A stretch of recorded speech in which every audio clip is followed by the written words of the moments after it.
Bonjour, bonsoir à tous, vous qui regardez les vidéos, que ce soit le jour ou la nuit, ici DVD Pro Catch, et je poursuis encore avec un autre DVD de la ECW.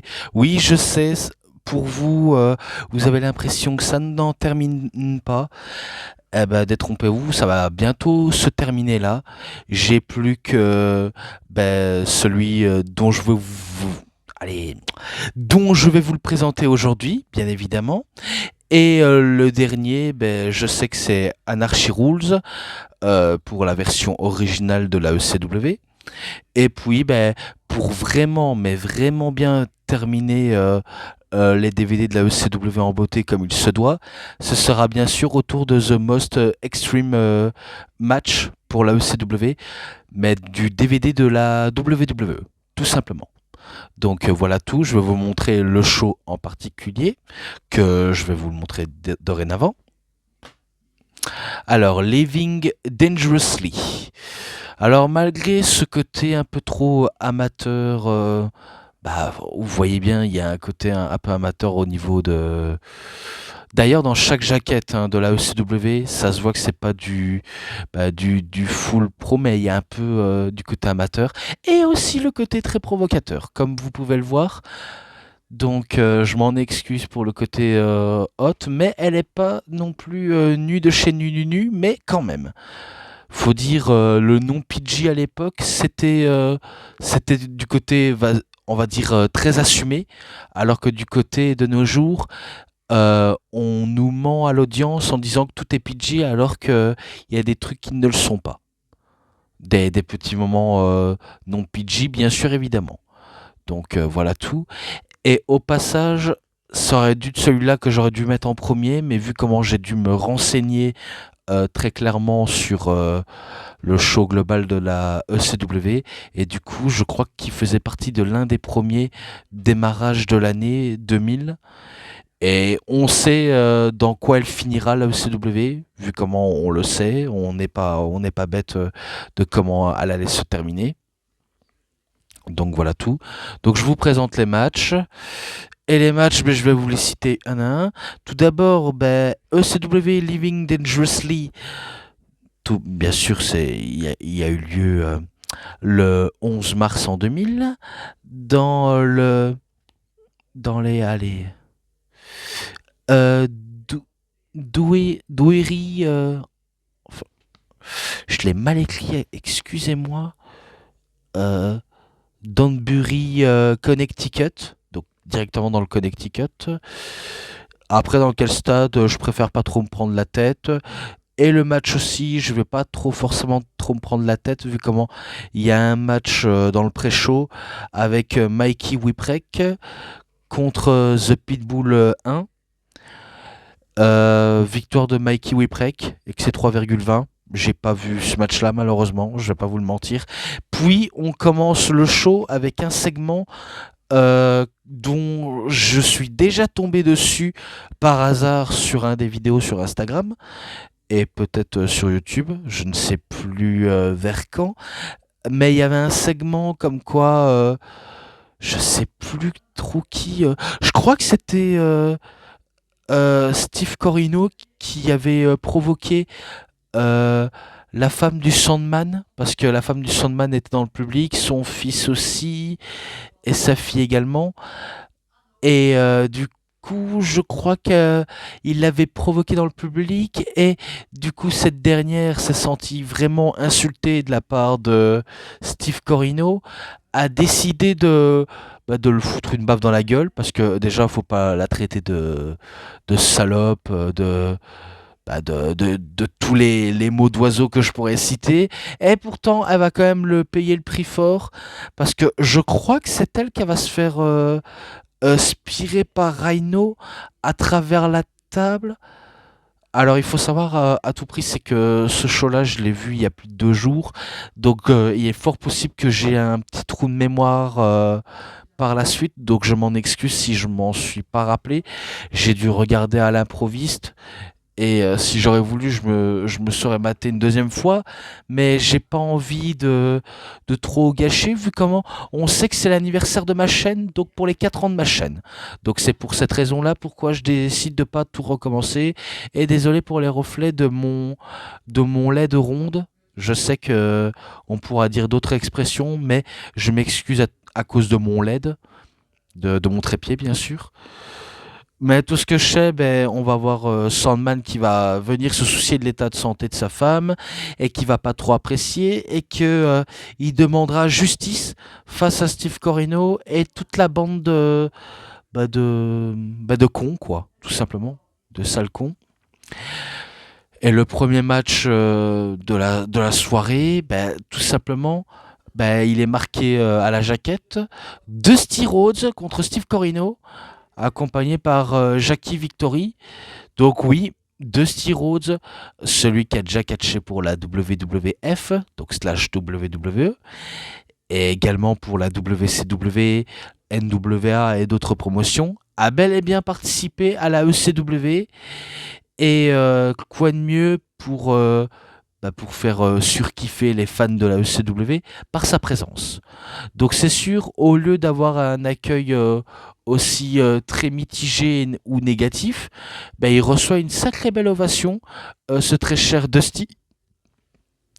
Donc l'American Dream, hein, pas le naturel, pas celui qui se fait appeler Goldust, vu comment lui c'est Dustin. Le match, en toute honnêteté, je l'ai... disons qu'il était pas mal pour ce qui est, mais est-ce que ça doit voler aussi haut que ça? Très très très haut. Alors, c'est vrai que je suis assez mitigé, hein. Disons que tout n'est pas forcément parfait dans ce genre de match-là, mais vu comment ils sont que à leur capacité de ce qu'ils peuvent faire, j'ai pas trop forcément d'avis à rajouter. Ce n'est que malgré la volonté de Steve Corino à essayer de mettre à terre l'un de ses idoles, parce que oui, on va pas se mentir, Steve Corino c'était l'un des fans de Dusty Rhodes, et que lorsqu'il commencera dans le catch, c'est sûr il s'inspirera de lui pour la plupart de ses prises et l'envie de travailler avec lui. En tout cas, c'est ce que j'ai peut-être pu entendre, mais par la suite, c'est sûr, il deviendra un des haters, donc bien sûr par storyline de Dusty, donc il viendra un des haters, mais c'est juste voulu et volontaire. Mais, euh, mais ça, c'est que plus tard, dans un autre circuit indépendant, je crois, hein. Je peux me tromper, hein. Tout ça, je peux me tromper, mais j'essaye de voir la chose telle qu'elle est. Et pourtant, ce n'est pas Steve Corino qui bat Dusty Rhodes, mais bel et bien Dusty Rhodes qui bat Steve Corino. Je ne sais pas si vous arrivez à suivre, mais c'est la légende qui bat une autre qui sera une légende plus tard, tout simplement. Donc ce match-là, c'est un 3,80. Voilà, pour ce qui est, quoi. Match suivant, c'est un match par équipe, si je dis pas de bêtises. Euh, il me semble que oui, oui. Alors, l'équipe en question s'intitule The New Dangerous Alliance, donc la nouvelle alliance dangereuse. C.W. Anderson et Billy Wills, ou Bill Wills, de toute façon Billy, Bill, qu'est-ce que ça change, contre tout simplement Danny Doring et Roadkill. Alors, malgré qu'il était pas mal, et que les managers étaient Lou E. Dangerously et Electra, du côté des Babyface comme du côté des Hills, même si ça n'a pas une très très grande importance à citer, euh, ils avaient bien fait chauffer la salle au début, donc faut dire ce qui est et ce qui est aussi. Mais pour être honnête, j'ai pas trop grand chose à citer, si ce n'est que victoire de The New Dangerous Alliance. Donc c'est un 3,40. Puis un match un peu un peu l'opposition de style entre Mike Awesome et Kid Cash. Donc bien sûr Kid Cash ou Mike Awesome qui était accompagné par The Judge James Jones. Donc vu comment il condamne Kid Cash à affronter Mike Awesome, est-ce qu'il a la moindre chance face à Mike Awesome? Alors il s'était bien défendu, très bien défendu même, mais faut pas s'attendre à une victoire de Kid Cash, vu comment c'est pour moi le plus logique, le géant qui l'emporte sur le plus petit. C'est comme ça comment on devrait faire les choses, et pas le petit qui doit battre le grand, à part s'il y a un truc, un contexte comme quoi le faible, le petit n'a aucune chance contre le grand, il doit trouver une autre moyen de le gagner sans crédibiliser, enfin décrédibiliser le géant. Donc toutes mes excuses pour ça, mais il doit tout faire pour réussir sans décrédibiliser le géant et de survivre à toute épreuve. Mais vu comment ce n'est pas le cas, ça reste victoire de Mike Awesome et c'est un 3,5. Voilà tout. Ensuite, encore un match par équipe. Donc, ouais, un match par équipe entre Chris Shetty et Jado et Gedo. Euh, qu'est-ce que vous voulez que je dise? Ce n'est que c'est victoire de Chris Shetty et Nova. Donc, c'est un 3,50. Ensuite, pardonnez-moi, il y a un match, entre guillemets, je crois, entre, entre Rhino et Sandman. Bizarrement, celui-là, je ne l'ai pas noté. Il faut que je le note tout à l'heure. Mais tout ce que je sais, Sandman, il a voulu défendre l'honneur de son épouse. Donc, il n'a pas supporté ce manque de respect et l'agression physique que Rhino a fait à sa femme, quoi. Donc, il veut tout simplement protéger l'honneur. Mais malheureusement, c'est Rhino qui le découpe en deux. Même si malgré tout ça, il n'y avait pas d'enjeu, ça reste tout de même victoire de Rhino. Donc ce match-là, 3,40, je pense que ce serait bon pour ça, 3,40. Donc pas trop grand-chose à dire.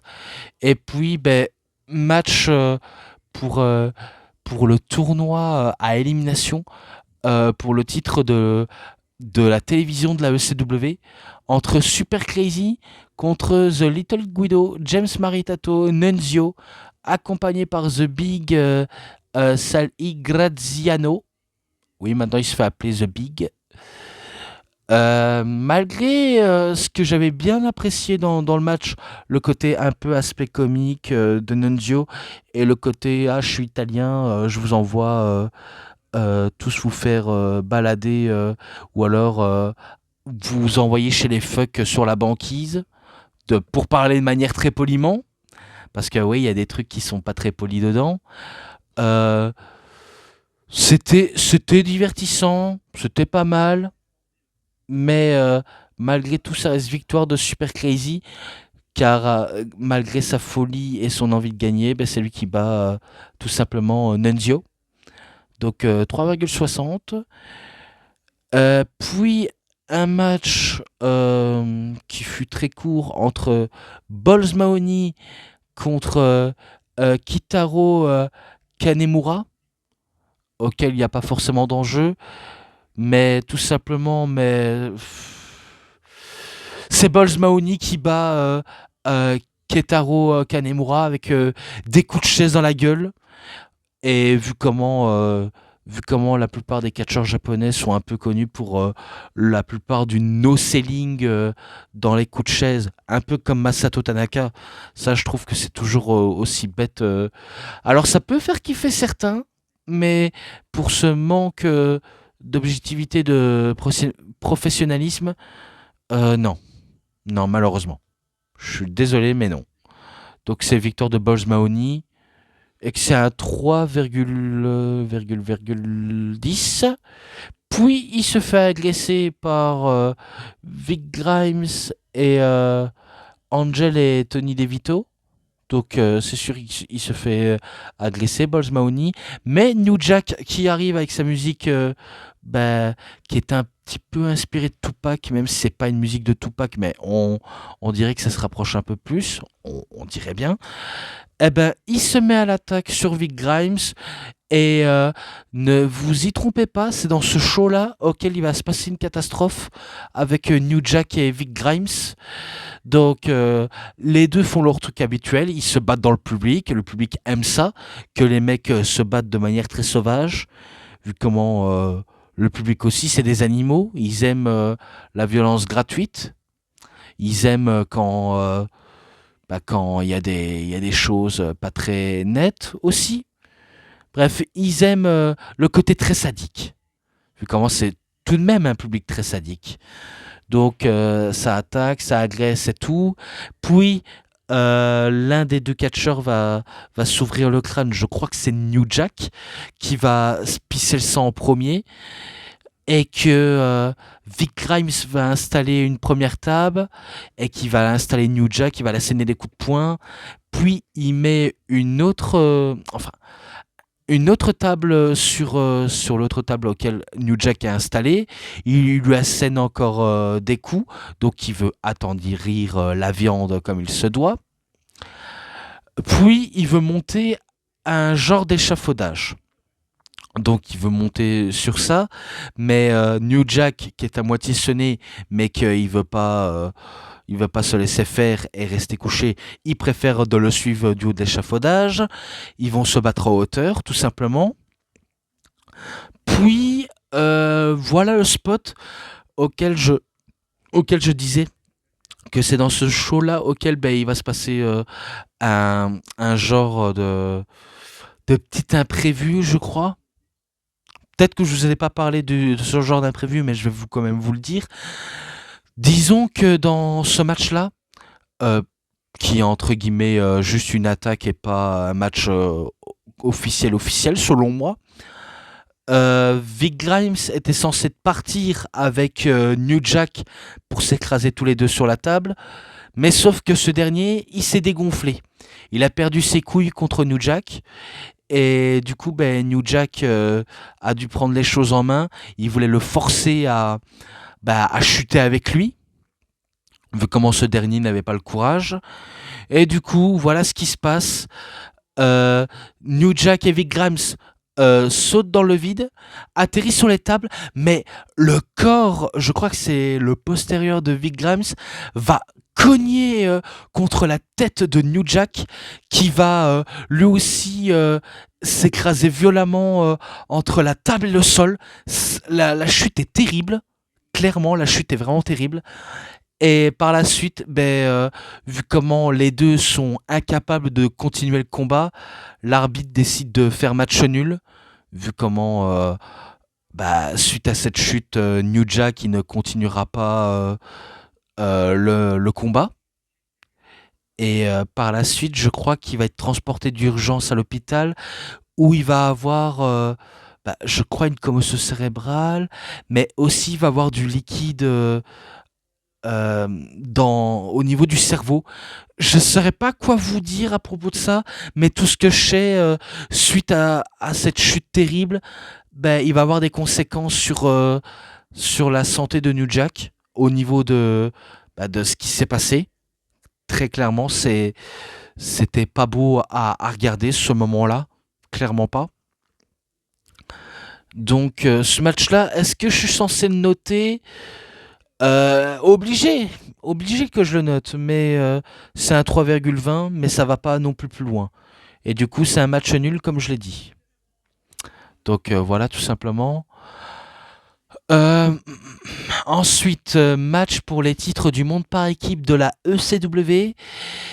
Et tout simplement la première équipe qui va débuter et que par la suite va sortir victorieuse du match. J'espère que je ne me trompe pas. Enfin, j'espère. Eh ben, l'équipe composée de The Impact Player. Et dans cette équipe, il y a Lance Storm et Justin Credible, toujours accompagnés par Jason Knight et Dan Marie. Contre bien sûr Raven et Mike Awesome, mais également Tommy Dreamer et Masato Tanaka. auquel ils vont venir un peu plus tard. Donc c'était un match du gros bordel de tout ce qu'il y a à tout citer. Mais par contre, c'était un match à élimination. Bizarrement, je pensais que c'était un match où était prévu. En termes de manager, c'est sûr que Raven et Mike Awesome, c'était par Francine. Et Tommy Dreamer et Masato Tanaka, c'est personne. Mais bon, de toute façon, on s'en fout un peu. Les premiers à être éliminés, je pense que c'était Tommy Dreamer et Masato Tanaka. Puis il reste plus que les deux équipes du début, donc The Impact Player et Raven et Mike Awesome. Ça aurait pu être une victoire de Raven et Mike Awesome, pour toute honnêteté. Ça aurait pu être eux qui auraient dû gagner. Mais malheureusement, c'est victoire de The Impact Players qui remporte le match et qui deviennent, je crois, les nouveaux champions. Oui, oui, il me semble que c'est eux les nouveaux champions par équipe, vu comment j'ai mis victoire de eux. Et pourtant, ça poursuit encore jusqu'au main event. Et le main event, c'est Super Crazy contre Rhino, accompagné par Steve Corino, Jackie Victory et Cyrus, ou Sirius, si vous voulez bien. Alors le match, je vais pas trop m'éterniser dessus, si ce n'est que... alors il y a eu quelques bons trucs. Super Crazy a dû montrer ses talents de voltige, comme quoi il peut essayer de surpasser la puissance physique de Rhino, même si on sait que clairement, on sait que Rhino, malgré que c'est un petit tank, il peut clairement dominer Super Crazy. Et pourtant, ce n'est pas du tout le cas. Il s'est laissé carrément atomiser, percuté par Super Crazy. Et au passage, c'est Super Crazy qui bat Rhino. Donc vous voyez, la plupart, ils ont combattu 2 fois dans la soirée. Ça peut commencer par une victoire ou une défaite, peu importe.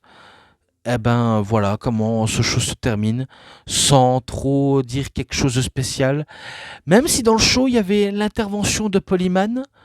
Donc oui, il y avait l'intervention de Polyman pour essayer d'arranger tout ça. Enfin bref, j'ai pas trop d'avis là-dessus, si ce n'est que victoire de Super Crazy, 3,70 ou 70 si vous préférez, alors que dans le match par équipe c'est 3,80. Ouais, parce que j'avais pas cité, mais voilà. Je l'ai dit, j'ai rattrapé mon retard.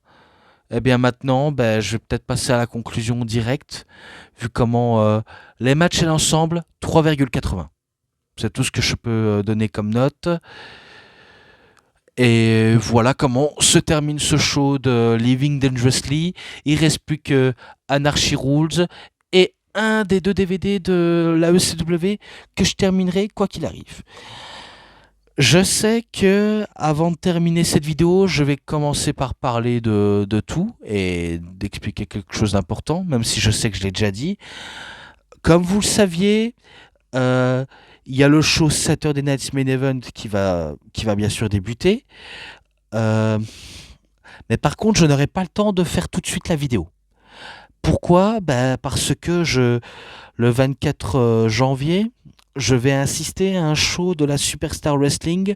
Et comme je l'ai dit, je vais peut-être faire un entraînement comme un séminaire pour la Superstar Wrestling. Alors, ils me prendront sans doute pas, mais je vais juste m'entraîner pour trouver la motivation.